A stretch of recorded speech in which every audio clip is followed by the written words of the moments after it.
Welcome to the deep dive. Today we're taking a closer look at an app called Epictok. Now, the idea behind it sounds really appealing, doesn't it? Mhm. History in these short, like 7 to 10 minute audio stories. Plus, you get these ambient sound options, like vinyl crackles, piano music, that kind of thing. Makes it feel immersive. It really does sound like a neat shortcut to learning. But based on the sources we've got, the real question is it actually that smart shortcut? Or should you maybe be a bit careful here? Yeah, that's the core question.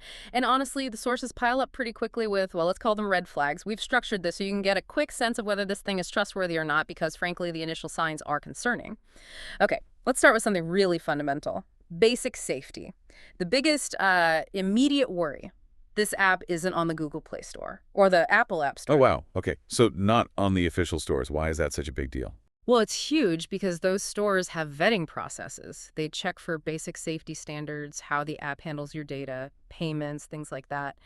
Without that official check, you lose that layer of assurance right away. That's like red flag number one. Yeah, that makes sense. If they're skipping the main stores, Mm. it makes you wonder about the company itself. Did the sources find anything about, who's behind it or how long they've been around? That's exactly the next point. And it's pretty startling. Our sources did a quick lookup on the website domain registration, the Who is data. Yeah. Get this.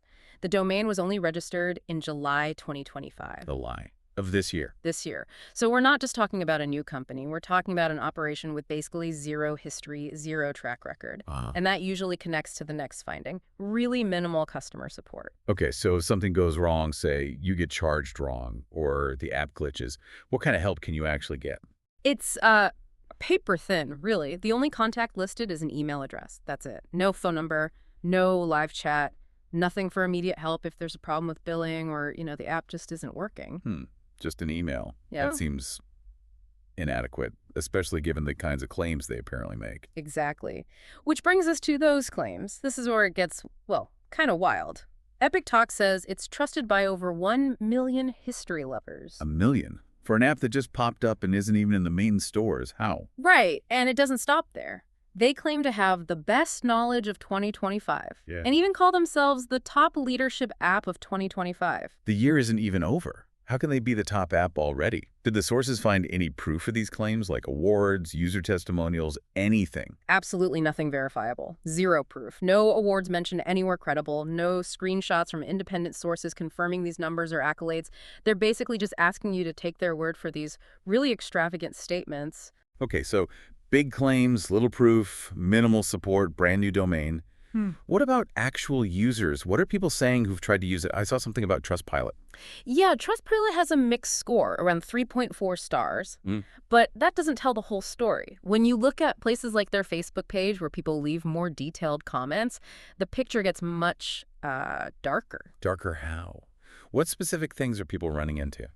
Really serious issues. We saw lots of reports of unexpected charges hitting credit cards, people having major difficulties getting refunds for those charges. Oh, no. And worse, many reports saying the app often doesn't even work after they've paid, or in some cases, they felt like the app they got wasn't what was advertised at all, almost like it didn't exist as promised. So paying for something that doesn't work or isn't even really there. Exactly. We saw quite a few comments flat out calling it a scam. Wow. Okay, let's just quickly recap the stack of evidence here then.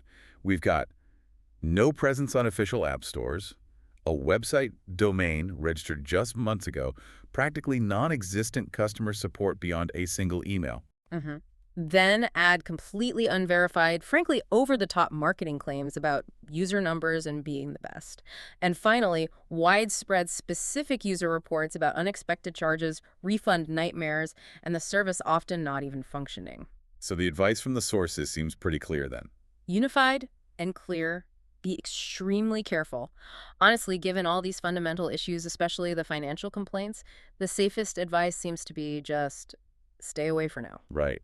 It really makes you think, doesn't it? Which leads us to a final thought for you, the listener. Yeah, consider this.